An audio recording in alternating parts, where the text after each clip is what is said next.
This episode of the Endpoints of View podcast is brought to you by SentryBay, home of the armored client, the world's most advanced endpoint protection. Another day, another data breach splashed all over the news. It's enough to make you want to toss your phone in a river and live off the grid, right? Seriously, though, before we all run off to become hermits, let's actually try to understand why 2024 has felt like the year of the hack. Yeah, and more importantly, what can we actually DO about it? Ignoring it won't make it go away. So true. So walk us through this digital minefield. We'll be your trusty sidekicks. Well, today's deep dive is going to focus on this report from People Matters Global, Hacked and Exposed, the most devastating data breaches of 2024. Catchy title. I'm already hooked. We're also bringing in some extra expertise from SentryBay. They're all about serious cybersecurity and locking down your data. So by the end of this, you'll know exactly what went down and why it should matter to you personally. Okay, promise me it's not all doom and gloom. I can't promise sunshine and rainbows, but knowledge is power, my friend, especially in the world of cybersecurity. All right, you've convinced me. No bunker building today. So just how bad was 2024, really? Okay. Buckle up, because Check Point reported a 75% increase in cyber attacks compared to 2023. Whoa, 75%. That's not just a little blip. That's like a full-blown digital tsunami. It's an avalanche. Yeah. And it's not just about those big faceless companies anymore. Oh, really? So who were the unlucky winners in this cyber lottery this time? This year, hackers really set their sights on education, government, healthcare, and communications. Okay, well, that covers pretty much everyone listening right now. I'm definitely in at least one of those. Exactly. That's why it's so important to understand what happened in these breaches. It could have affected you. Okay, point taken. It's getting personal now. So let's break it down. Where do we even begin with all these breaches? Let's start with the ones that hit the most people. We're talking millions and millions affected. Hit me with the worst of the worst. Okay, well, in February, Change Healthcare got hit with a massive ransomware attack. Change Healthcare. That rings a bell. Right? They provide software and data analytics to the whole healthcare industry. Basically, the hackers held their data hostage. Yeah. And ultimately, the personal info of, get this, 100 million people was compromised. Wait, 100 million people? 100 million. We're talking names, addresses, birth dates, social security numbers, even medical diagnoses, insurance details, the whole shebang. It was officially the largest healthcare data breach in U.S. history. Wow, I can't even fathom 100 million people. Why is healthcare data so valuable to these hackers? Well, think about it. It's a gold mine for identity theft medical fraud. Someone could use your medical history to open credit cards in your name, or even file fake insurance claims. Okay, now we're talking real damage. Yeah. Not just some random hacker snooping around my medical files.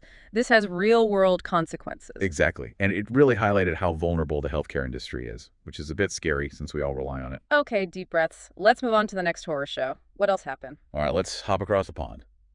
In June, a ransomware attack hit Synovus. Synovus? Is that a band? It's actually a pathology partnership. They work with a bunch of NHS trusts in London. Ah, okay, so UK healthcare. What happened there? Well, this one only affected a few 100,000 patients directly, but it still had some serious real-world fallout. Okay, hundreds of thousands is still a lot. But what do you mean real-world fallout? I mean, their systems were basically crippled by this attack.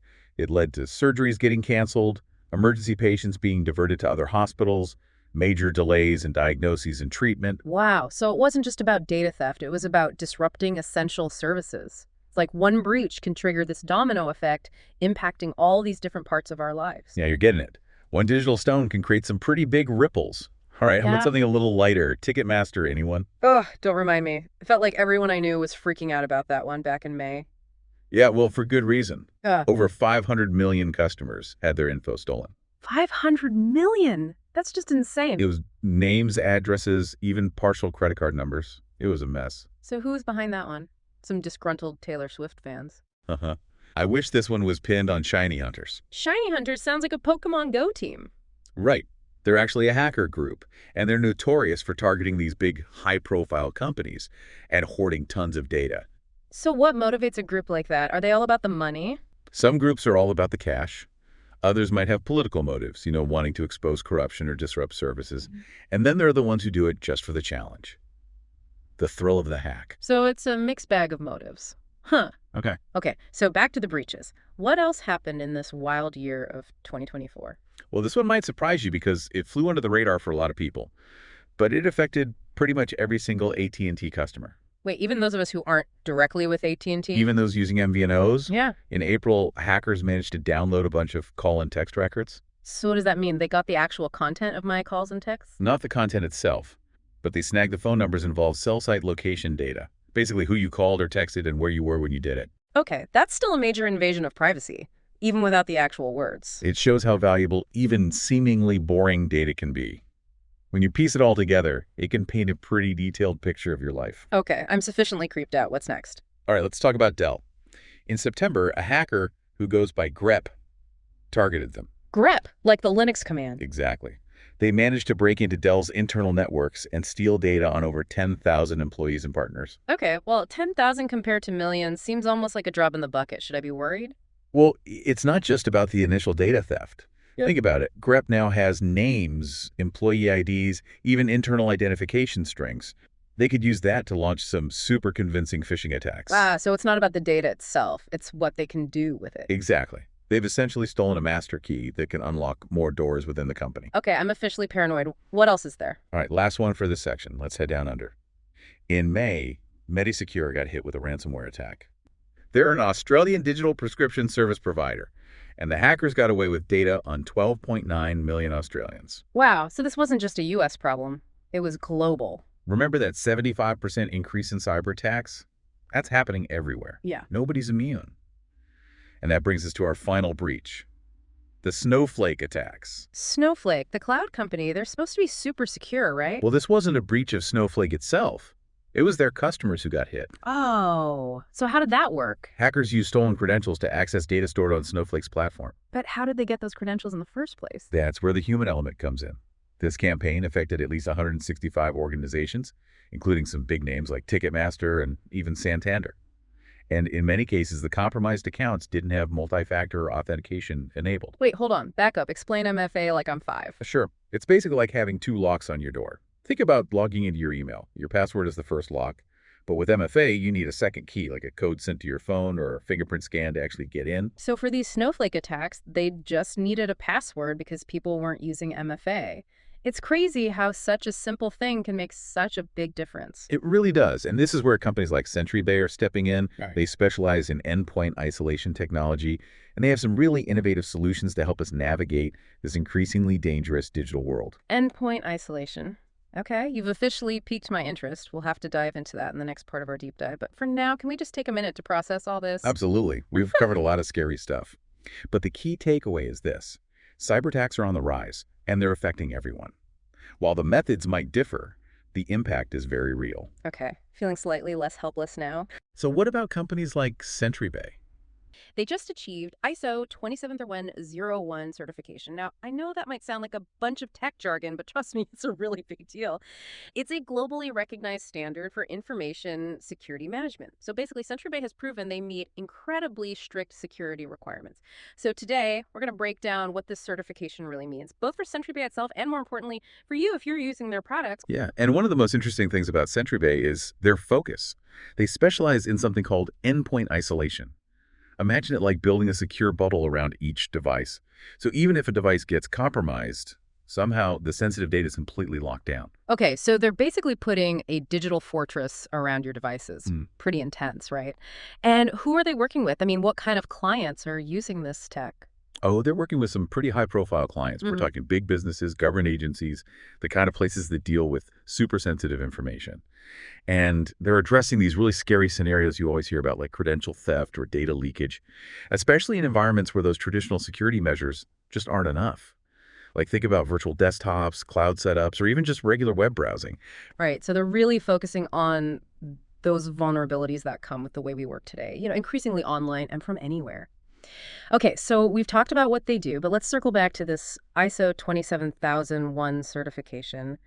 What does it actually mean for SentryBay to have earned this? It's not just like a participation trophy, right? Oh, definitely not.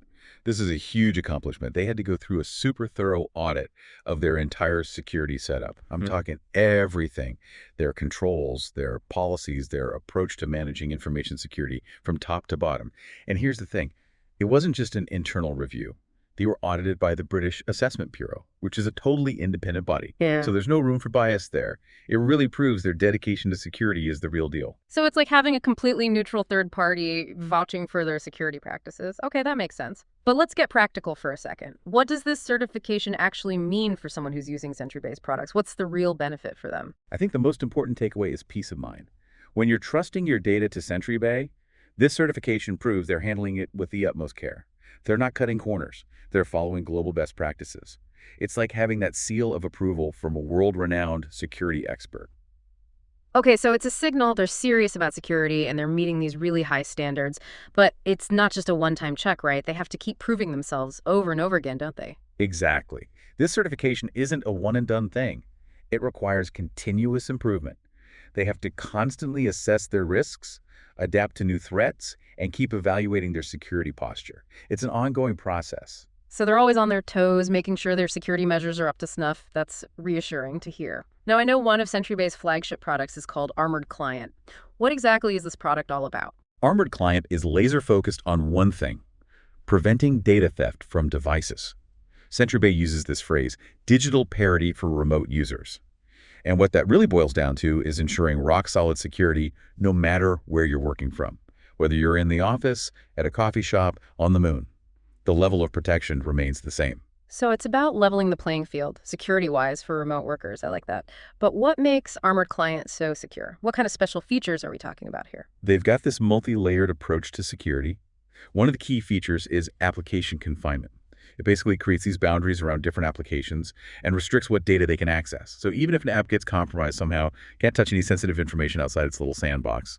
And then you've got things like kernel mode, anti-keystroke logging, which protects your keystrokes from being recorded by malware. Oh, and they even have protection against screen scraping and malicious injections. Wow, so it's not just about detecting threats, it's about actively stopping them from messing with your device in the first place. You got it. And this focus on active prevention is something that's catching the attention of industry experts. In fact, Gartner's Hype Cycle for Endpoint Security 2023 report specifically called out this difference. They pointed out that SentryBay goes way beyond what a lot of those traditional security tools do, which often just focus on profiling or posturing. So it's less about just identifying potential threats and more about actually stopping them in their tracks before they can do any damage. Interesting. Security isn't a destination, it's a journey. It's an ongoing process of constantly improving and adapting. I like that, security as a journey. Well, this has been an incredible deep dive into the world of endpoint security and the essential role that companies like SentryBay are playing in helping organizations and individuals stay safe. We've covered a lot of ground today, from the significance of ISO 27001 certification to the rise of zero trust, and that ever-present threat of both external and internal attacks. It's been a fascinating conversation for sure, and I hope our listeners have come away with a deeper understanding of just how intricate cybersecurity really is, and how important it is to be proactive in protecting their data. I think they have. And I hope they've also come away feeling empowered, knowing there's steps they can take to reduce those risks and stay ahead of the game. Exactly. Security doesn't have to be this big, scary monster. By understanding the threats, putting those best practices into action, and staying informed about the latest developments, we can all contribute to building a more secure digital world. Couldn't have said it better myself. Yeah. Well, thank you so much for joining us on this deep dive. Your insights have been incredibly valuable. It's been a pleasure. And to our listeners, thank you for tuning in to the deep dive. We hope you found this episode informative and engaging.